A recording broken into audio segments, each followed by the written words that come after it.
পারেন, কিন্তু আমি মনে করি রাজ্যের উন্নয়নের স্বার্থে প্রত্যেক দিন রাজনীতি না করাই ভালো।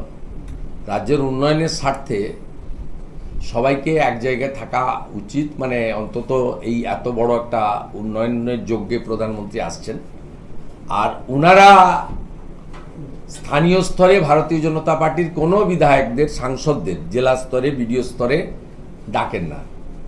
এমনকি প্রধানমন্ত্রী গ্রাম সড়ক যোজনায় শিলান্যাস এবং উদ্বোধনে এমপি ম্যান্ডেটারি, যে দলেরই হোক না কেন, বিজেপির এমপিদের ডাকেন না।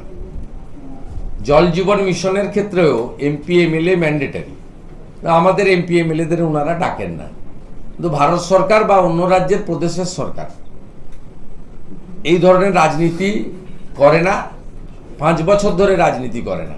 শুধুমাত্র ভোটের সময় রাজনীতি হয়, যখন নির্বাচন ঘোষণা হয় তখন রাজনৈতিক লড়াই হয়, একে অপরের বিরুদ্ধে বাক্যবান হয়।